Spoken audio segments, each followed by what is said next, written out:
saling mengampuni, saling memaafkan antara sesama, membuahkan hidup yang rukun dan damai sejahtera, penuh kasih dan sayang antara sesama. Salve sahabatku, saudaraku yang terkasih di dalam Kristus. Semoga damai Kristus selalu beserta kita dan salam sehat selalu. Seandainya ada yang sakit, marilah kita bersatu hati berdoa, mohon kiranya Tuhan menjamah dan menyembuhkan mereka.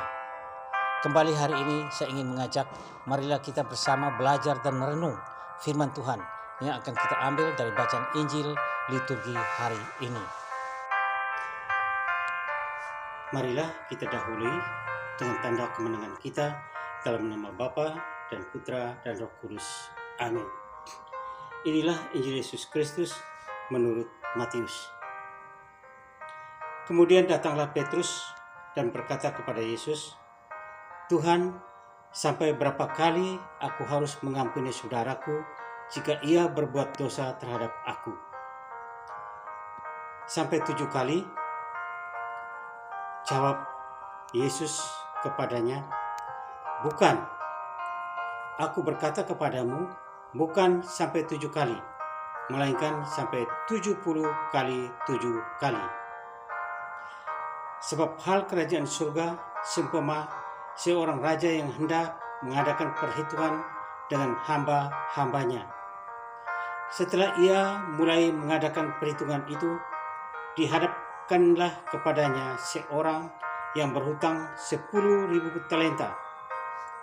Tapi karena orang itu tidak mampu melunaskan hutangnya, raja itu memerintahkan supaya ia dijual beserta anak istrinya dan segala miliknya untuk membayar hutangnya.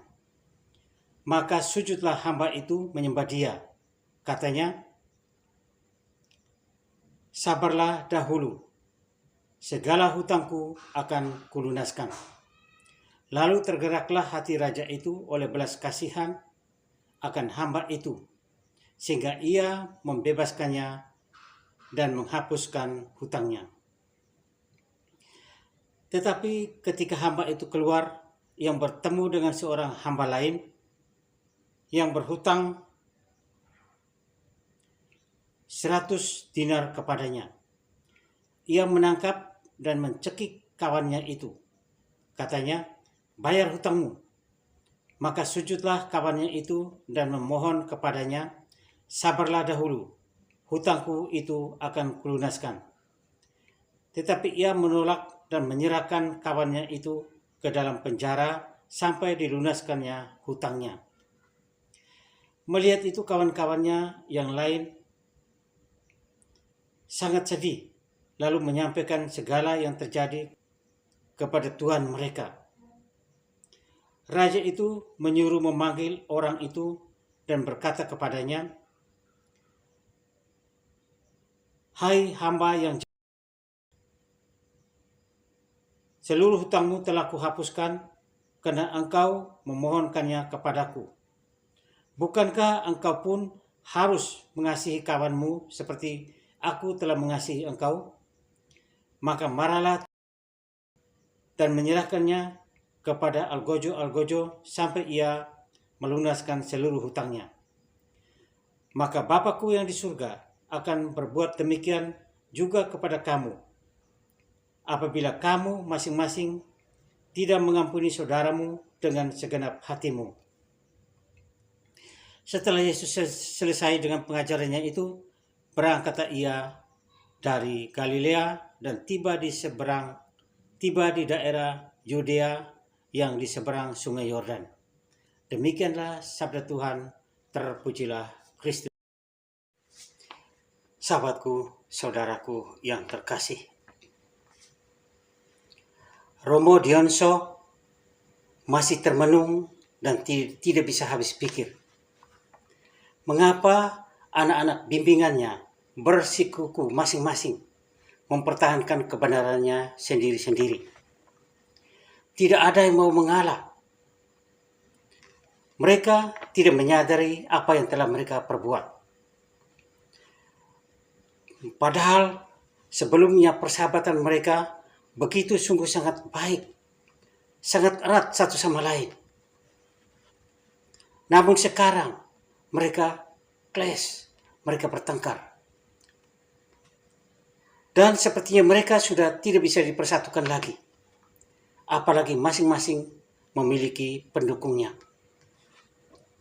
Masing-masing sudah menyatakan tidak akan mau bekerja sama lagi antara satu dengan yang lain. Demikian desah Romo Dionso, Romo pembimbing rohani komunitas kaum muda di lingkungan itu. Sepertinya mereka mengalami krisis berat, yaitu hidup saling mengampuni. Sahabatku yang terkasih, sebagaimana pesan Paus Benediktus bahwa akar atau dasar yang kokoh tempat orang muda Katolik membangun hidup, dan karenanya mereka sungguh-sungguh merasa aman dan damai, tidak lain adalah Kristus Yesus dan sabdanya. Berdasarkan hidup pada Yesus Kristus berarti menanggapi secara positif panggilan Tuhan dan mempercayainya dan menghayati sabdanya dalam berbagai kegiatan yang konkret. Inilah pesan dari tema Hari Orang Muda Sedunia yang disingkat dengan WYD atau World Youth Day yang diadakan di tahun 2000. Berdasarkan hidup pada Yesus Kristus berarti menanggapi secara positif panggilan Tuhan, mempercayainya, menghayati sabdanya dalam berbagai kegiatan. Saat ini Mbak Evelyn dan Mbak Rieta telah melupakan, bahkan tidak menghiraukan lagi pesan dan ajaran Yesus Sang Guru, sebagaimana dalam bacaan Injil Matius hari ini, yaitu tentang saling mengampuni, saling memaafkan satu dan yang lain. Saling memaafkan tanpa batas, saling memaafkan tanpa kenal lelah. Inilah ajaran Yesus yang menjadi dasar utama terbentuk dan bertumbuh kembangnya komunitas Katolik yang hidup di lingkungan itu. Tapi mereka telah dibutakan oleh gengsi, oleh tinggi hati dan egois mereka. Mereka telah menyangkal hidup dengan rendah hati sebagaimana perintah Yesus Sang Guru. Kerendahan hati itu adalah ibu dari segala keutamaan, seperti contoh kejujuran, kesabaran, kasih sayang, ketaatan, dan lain-lain. Semuanya itu berasal dari kerendahan hati, hidup dengan penuh kerendahan hati. Dan hidup atau sikap seperti inilah memberi kita hidup damai sejahtera, sukacita, rukun dan bahagia, dan lain-lain. Kedua sahabat ini telah melalaikan ini. Oleh karena itu, sepertinya mereka sudah tidak bisa didamaikan lagi.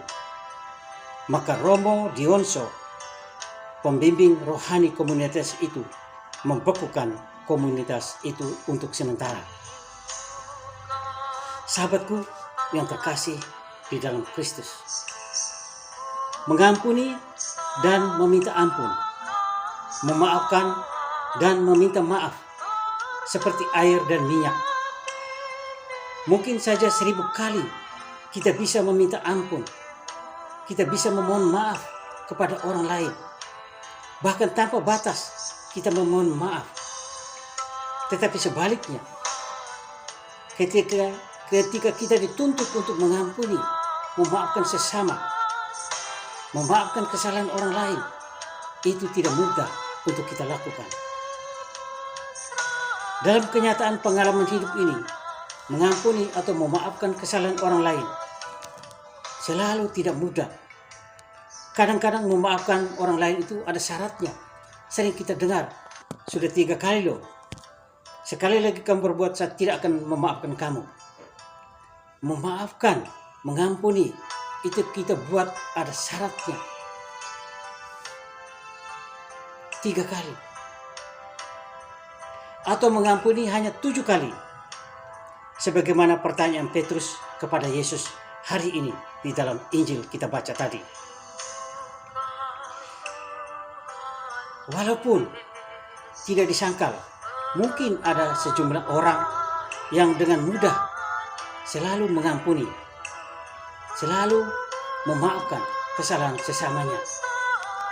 Tetapi memang tidak bisa disangkal juga, pada umumnya manusia atau orang sulit, bahkan sangat sulit untuk mengampuni atau memaafkan kesalahan orang lain. Coba kita tengok, kita amati hidup di sekitar kita. Coba kita introspeksi diri kita sendiri masing-masing. Betapa susahnya kalau kita mau memaafkan orang. Betapa susahnya kalau kita melupakan kesalahan orang. Ada yang menyimpan rasa dendam bertahun-tahun lamanya. Tidak bosan-bosan dia menyimpan dendam.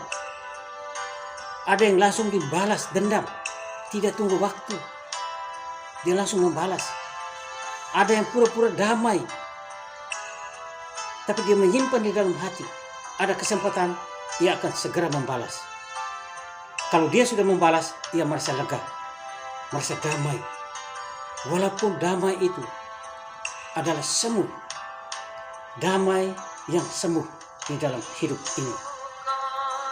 Orang sulit dengan tulus hati mengampuni sesamanya.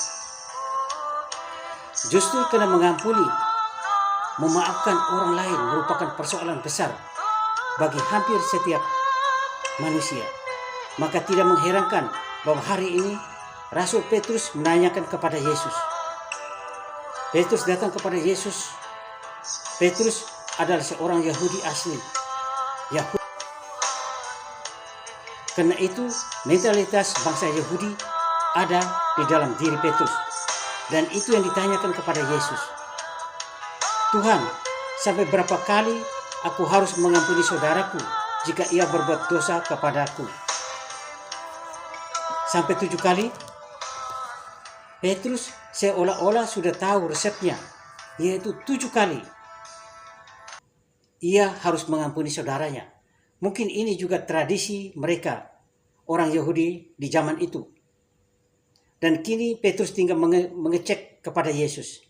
Ini benar atau tidak? Ini betul atau salah? Sahabatku yang terkasih di dalam Kristus. Yesus tidak banyak mengenal resep. Yesus hanya memiliki satu resep saja, yaitu kasih. Karena ia dan Bapa adalah satu, yaitu Allah yang adalah kasih. Dan kasih tidak pernah menghitung, tidak pernah menimbang, tidak pernah mengukur, dan tidak pernah membatasi untuk mengampuni, untuk memaafkan orang yang bersalah kepada kita. Kasih Kristus itu anti matematika. Bahkan kadang-kadang irasional. Makanya di mata dunia, setiap bentuk kasih yang sejati mirip-mirip orang gila, mirip-mirip orang sinting dan tolol. Karena memang dunia ini tidak memahami kasih yang sejati. Apa arti kasih yang sejati? Bagi mereka, balas dendam itulah yang memuaskan hatinya. Sebagaimana sebuah lagu singkat yang dinyanyikan oleh Lamek, ini dalam cerita Perjanjian Lama. Lagunya sangat, sebab Lamek bangga sebagai pembalas dendam yang tidak ada bandingnya. Lamek berkata kepada kedua istrinya, Ada dan Sila, aku telah membunuh seorang laki-laki karena ia melukai aku. Membunuh seorang muda karena ia memukul aku sampai bengkak. Sebab jika Kain harus dibalaskan 7 kali lipat, maka Lamek 77 kali lipat. Baca di dalam kitab Kejadian bab 4 ayat 23 sampai dengan 24. Betapa bangganya Lamek melakukan balas dendamnya. Hari ini Yesus menjawab pertanyaan Petrus. Bukan 7 kali Petrus, tetapi 70 kali 7 kali. Inilah jawaban Yesus. Dan bukan hanya sekedar angka, matematika, 70 kali.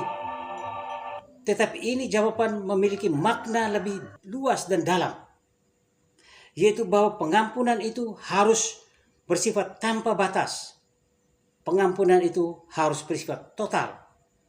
Pengampunan dengan segenap hati dan tanpa syarat. Itulah kasih Kristus yang sejati. Bahwa tindakan pengampunan itu tidak bisa dikalkulasikan. Bahwa tindakan pengampunan itu harus terus-menerus terjadi sepanjang hidup kita sebagai murid Kristus. Kita harus menyadari bahwa setiap manusia, masing-masing kita, bukanlah malaikat yang steril dari segala kesalahan. Malaikat mungkin tidak bisa berbuat salah. Tetapi kita adalah manusia yang punya daging dan roh. Roh memang penurut, tetapi daging, sebagaimana kata Matius dalam Injilnya bab 26 ayat 41. Maka sebagaimana setiap saat kita berbuat dosa, begitu pula lah setiap saat kita mestinya bersedia untuk saling memaafkan, saling mengampuni satu sama lain. Hanya dengan saling memaafkan dan mengampuni, kita dapat menikmati hidup ini lebih baik, lebih indah, hidup yang nyaman, hidup yang damai sejahtera. Kalau kita berani untuk mengampuni dosa dan kesalahan orang lain. Kata seorang teolog Kristen dan ia ahli etika yang bernama Levis Benedictus Smedes. Ia mengatakan, pengampunan adalah kekuatan yang membebaskan. Benar sekali bahwa ketika seseorang terbelit kemarahan, seseorang terlilit kebencian dan dendam, kejengkelan, ia sesungguhnya membelenggu perasaan batinnya. Ia melilit hidupnya dengan rantai perasaan yang menekan hidupnya. Dan karena itu ia akan merasa tidak aman di dalam hidup ini. Tidak bebas. Tidak tenang. Tidak tenteram. Tidak ada sukacita dan tidak ada bahagia. Orang seperti ini. Tetapi ketika ia berani memaafkan, berani mengampuni, ia seakan-akan membongkar dan melepas semua rantai yang membelenggu hidupnya.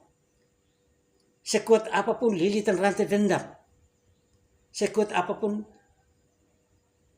benci yang mengikat dan menekan batinnya, akan terlepas ketika ia berani memaafkan, ketika ia berani mengampuni kesalahan sesamanya, dan ia bebas dari segala kungkungan kemarahan. Sahabatku yang terkasih di dalam Kristus, mengampuni orang yang bersalah kepada kita itu tidak berarti kita untuk memaklumi kesalahan mereka dan menerima kelalaian mereka. Kita seolah-olah ya sudahlah membiarkan mereka salah. Tidak. Tetapi memberi kesempatan kepada mereka untuk mengintrospeksi diri, untuk memperbaiki diri. Ketika kita mengampuni, kita memberi kesempatan kepada mereka untuk menyadari kesalahannya. Karena dengan mengampuni, orang akan merasa dirinya dikasihi, dirinya diterima, dirinya diperhatikan. Lalu akan timbul saling menerima, saling percaya di antara sesama, yang menjadi tanda bukti kedewasaan iman kita. Sebagai murid Kristus, kita harus percaya sebesar apapun dosa kita, Allah kita adalah Maha Rahim. Ia mengampuni tanpa batas.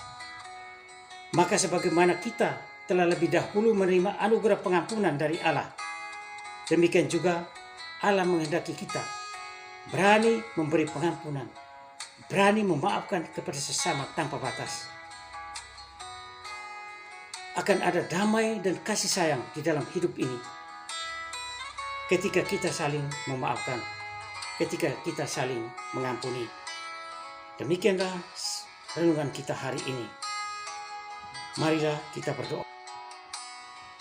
Ya Bapa, semoga kami menjadi anak-anak-Mu yang murah hati, selalu siap sedia untuk mengampuni sesama kami.